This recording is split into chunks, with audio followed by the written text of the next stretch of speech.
This thick vegetable dal is inspired by a sambar, but unlike a sambar which is very thin, this dal is thick and made with plenty of toor dal and a whole variety of vegetables that you may not necessarily always find in a sambar. This is a complete meal because you get all your vegetables, your protein in one. Serve this with any kind of boiled rice that you like. In a large cooking pot, heat some vegetable oil and some ghee. Ghee is optional.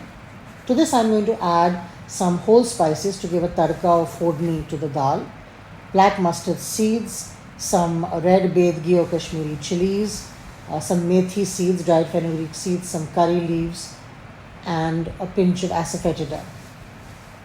Once those have cooked, I add plenty of sambar onions. These cook down beautifully in the sambar and taste absolutely delicious. I add a handful of peanuts, brings a lovely crunch to this vegetable dal and brings protein too.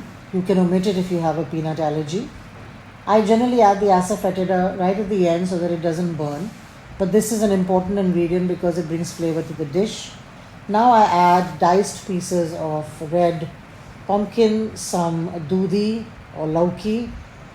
I make sure to leave the skin on the lauki, and these pieces are cut about an inch in size. I use drumsticks or moringa, shegacha shenga as they're known. Highly nutritious, excellent fiber for the body. Some Sambhar Podi, you can choose the Sambhar Podi of your choice. It should be good quality and fresh. I also like to add some sliced Vari Bengan or Nagpur Bengan to it. These are small mini Bengans or brinjals which are very tasty. Give it a really good stir.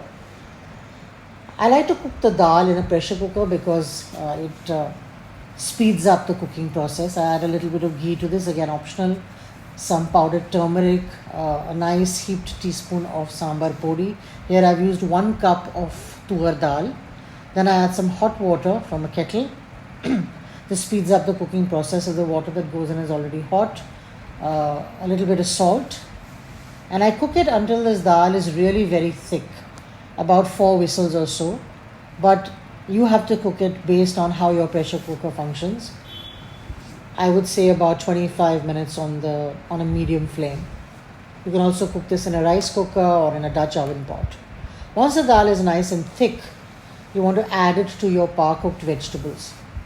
You can decide how thin or thick you want your gravy by the addition of water and how long you cook it. However, if you cook it in a clay pot or a terracotta pot as I have here, understand that these pots tend to produce a much thicker gravy, so you may need more water.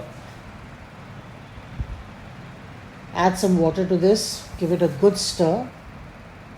You can season it at this point or later if you like with some salt, some jaggery and some tamarind concentrate. Cover it and cook it on a slow to medium flame until the vegetables are all tender and the vegetable curry is ready. I like to season this once we're done rather than in the middle of the cooking process, because then I really know what the dish is going to taste like at the end.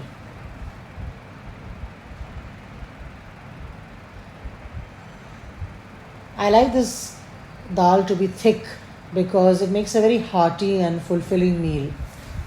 You get a lot of protein from the tur dal, from the peanuts and the drumsticks, and I like to garnish it on the top with a little bit of chopped coriander, but that's optional. Some people like my mom and grandmother used to like to add some chopped methi or fresh fenugreek leaves to this as well for a little more nutrition.